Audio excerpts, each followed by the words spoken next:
This video is brought to you by John Robson Guitar Tuition. If you enjoy the content, please consider supporting the channel by enrolling on a course, purchasing some guitar lessons or a t-shirt, or you can join my Patreon. Now, on with the show.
Hello chaps, welcome once again to John Robson Guitar Tuition.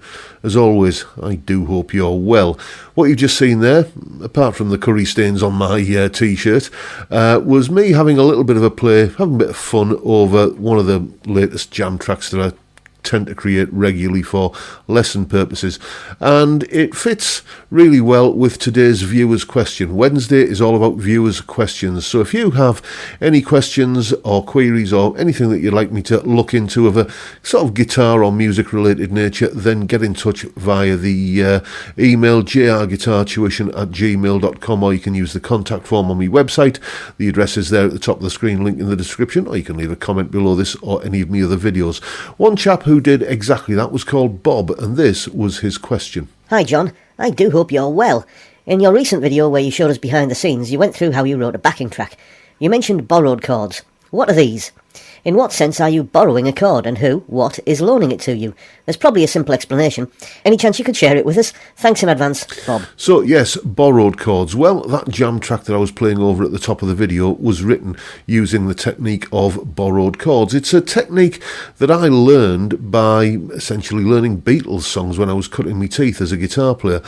Take any famous Beatles song, I mean, just think of, like, I don't know, Yesterday, or Something, or While My Guitar Gently Weeps, Penny Lane, Hard Day's Night, Strawberry Fields. They all use this particular songwriting technique of borrowed chords, which is sometimes also known as modal interchange, and here is a little bit of an explanation of that technique. Here is the explanation. Right then, so borrowed chords, what's this all about then? Well, basically when you write a chord sequence, when you write a song, when anyone writes a chord sequence or a song, basically there'll always be one chord which is seen as the musical centre of gravity, the chord around which all of the others seem to kind of all head back to. It's often referred to as being in the key of that chord. That's not strictly true, as we'll see, but, you know, if we want to know what chords are actually in the key of A minor, which is the chord that was providing the tonality, as we call it, for that jam track we heard earlier, then all you got to do is this simple little move here. Play your A minor chord using this bar chord shape like this. And then switch to this bar chord shape and get that chord. That's going to be a D minor. And then move that shape up 2 frets. And that's going to give us E minor. Okay, so the 3 minor chords in the key of A minor are A minor, D minor and E minor. There they are there. Now this is where a little bit of music theory knowledge, just a tiny little bit, comes in really handy, because each of those minor chords has a relative major chord. Every minor chord has a relative major. Every minor pentatonic, every minor scale, every minor key has a relative major. And the easy way to find it is just find the root note of your minor chord. In this case, there's the A note there representing the A minor chord, and go 1, 2, 3 semitones up. That takes me to C. C is the relative major of A minor. A minor, C major. Likewise, D minor, the relative major is F major, and E minor, the relative major is G major. So let's put those in. There you go. So those are the 6 major and minor chords in the key of A minor. But just using those 6 chords can be a little bit limiting, so we're not going to. We're going to borrow some chords from related keys. That's where we're borrowing the chords from. That's where we get the term borrowed chords. Which keys are the ones that are related to A minor? Well, it's the keys of the other 2 minor chords, the D minor and E minor. So let's take a look at the 3 minor chords in the key of D minor. We can ascertain those just by doing that same little move, but starting on a D minor chord. That's going to give us D minor, G minor and A minor, like that. Then, of course, each of those 3 minor chords has a relative major chord. There they are there. The relative major of D minor is F major. The relative major of G minor is B flat major. And the relative major of A minor is, as we know, C major. So then we'll do the same thing again, but this time using the key of E minor. Okay, so let's do this down here. Let's move the camera down so you can I'll move the guitar up. Basically, there's an E minor chord. And then just doing that same little move like that gives us the 3 chords of E minor, A minor and B minor. Then each of those, as we say, has a relative major chord, and there they are there. The relative major of E minor is G major. The relative major of A minor is, as we know, C major, and the relative major of B minor is D major. So obviously there's a lot of overlap there. So what we're going to do is kind of get rid of the duplicates, and you can see that there are the 6 major and minor chords that we started off with: A minor, D minor, E minor, and their relative majors of C, F and G. Then the key of D minor gave us a G minor chord that wasn't in the original key, and its relative major, B flat. We can borrow those 2 chords, either of them or both of them, and put them into a tune in A minor. And likewise, the key of E minor gave us a B minor chord that wasn't in our original key of A minor, and its relative major as well, the D major. So we can put those into play in the chord sequence. And the chord sequence I came up with looked like this: A minor, going to D major, F to C to G major, and so that top line of chords there's the A minor, the F, the C and the G. All of those are chords from the key of A minor, but I've borrowed the D chord from the key of E minor. Then the second row we go back to the A minor, and I've borrowed the B flat chord from the key of D minor. Then I've got a D minor chord coming next. That's, you could make the case that's in the key of D minor, but it's also there in the key of A minor, as you know. Then the final chord, the E7, that is another borrowed chord, but we're borrowing it from a different A minor key. I did a video on this a while ago, the harmonic minor key. Basically, it's this.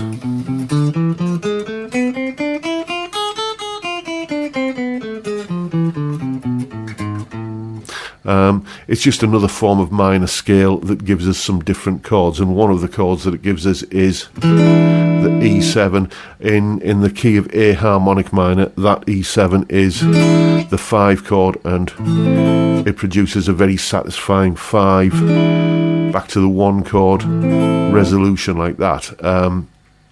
All you got to do if you want to know, if you don't want to kind of dig into that harmonic minor stuff, is if you want to get back to a chord with this root note, use a 7th chord with this root note. Okay, so in this case, rather, I want to get back to an A minor, so I'm going to use an E7, like that, and that's. You can also call that a secondary dominant chord. That's another word for it. But there you go. That's basically what borrowed chords are all about. You're essentially using chords that come from the keys of the chords that are in the key that you started with, if you see what I mean. So you once again, A minor gives us the chords of D minor and E minor plus their relative majors. So now I can sort of pilfer or borrow or steal or use chords, if you like, from the keys of D minor and E minor, because those 2 chords are in the key of A minor. So there you go. That's what borrowed chords are all about. Now you know. Go away and have some fun with it. So yeah, as I was saying, this idea of borrowing chords from related keys, it's something that the Beatles really did kind of pioneer in popular music. I can't think of, in the early 60s, too many other British invasion or beat groups, as they were called back then, who were doing this to the extent that Lennon and McCartney and later George Harrison were doing, which is, I think, one of the things that made the Beatles such an influential band. Anyway, I digress. As usual, there is a full tab in both Guitar Pro and PDF formats of that solo that we kicked off the video with, along with the jam track that I was playing over that little explanation clip that you've just seen there. It's all up on my Patreon page. There's the address, and the link is in the description. $3 or £2.50 a month gets you access to all of these additional resources that go along with these YouTube videos. A massive, massive thank you to everyone who supports me in that or any of the other ways, all of which are, where, linked down in the description. And that is pretty much the video for today, folks. Hope you've enjoyed it and found it useful and informative in some way. And if that's the case, please hit the subscribe button and the notification bell if you haven't already done so. Why not drop me a like as well while you're at it? Don't forget the live stream every Friday, 5 PM UK time. We drink beer and talk about music and guitars. Great way to kick off the weekend. We're getting a really good community of regulars who turn up week after week there to sit and watch me kind of blether on while I'm having a beer. It's great fun, and we'd love to see you there if you can make it. But for now, I'll bid you all a good day and say thank you so much for watching. Thank you for your time. Look after yourselves, folks. Stay well, stay safe, and above all, stay sane. Bye for now.